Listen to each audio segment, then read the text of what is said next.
Salut tout le monde et bienvenue dans cette vidéo. Donc aujourd'hui par rapport aux trucs et astuces sur Blender, alors j'ai mis 4 et 5 puisque évidemment on est maintenant à la version 5, je me suis dit autant vous parler aussi de la version 5. Alors c'est exactement pareil, hein.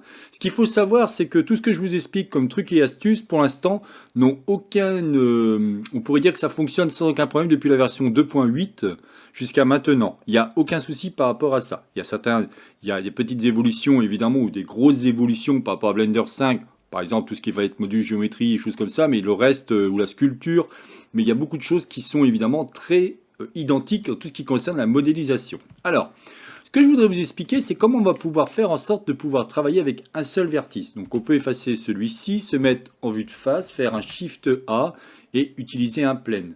Après, par rapport à l'option, je vais me mettre ici en View, me mettre en mode édition, récupérer le premier, faire ici CTRL-I pour inverser ma sélection et faire X et dire vertice. J'ai donc plus qu'un seul point. L'intérêt, c'est que grâce à ça, je peux maintenant appuyer sur E et extruder celui-ci. Ça, c'est une première manière de faire, bien entendu.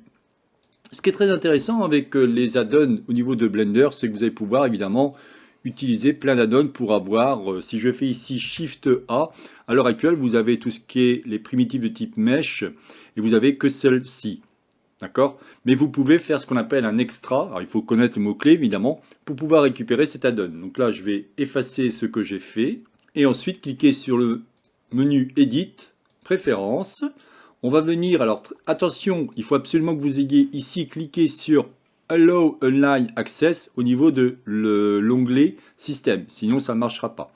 Après, vous allez dans Get Extension. Et au niveau de Search Extension, il faut que vous soyez ici en add-on. Vous pouvez cliquer sur Add-on, vous pouvez mettre All si vous le souhaitez. Et au niveau ici du Repository, vous faites en sorte que tout soit coché. Normalement c'est le cas, mais je préfère vous le dire au cas où. Bien. Donc on peut mettre ici All si on veut. Et là je vais cliquer, je vais taper au niveau du moteur de recherche Extra.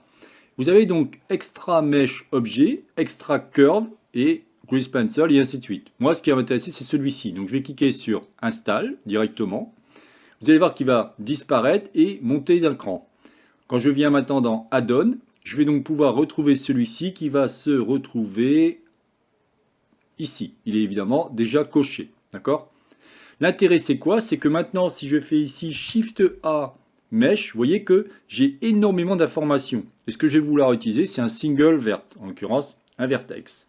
En cliquant sur Add Single Vertex, je peux me remettre ici, donc il est automatiquement en mode édition. Et si j'appuie sur E,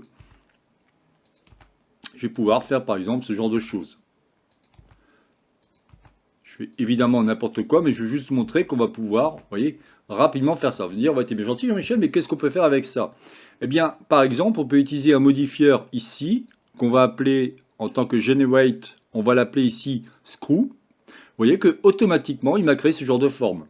On va pouvoir après, si on veut utiliser un modifieur de type Subdivision Surface, on va se mettre à 2. On peut avoir quelque chose comme ça, et si vous souhaitez, vous le montez plutôt en haut, et vous aurez une forme dans ce style-là.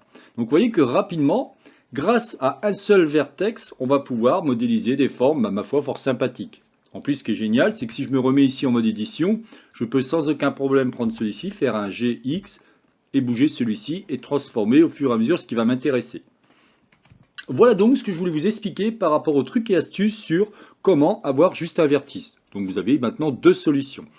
C'était donc la chaîne Blender pour tous, réalisée par Jean-Michel. Si vous avez aimé cette vidéo, n'oubliez pas de liker ou tout simplement vous abonner à ma chaîne. Je vous souhaite donc une excellente journée et à la prochaine vidéo. Bye bye.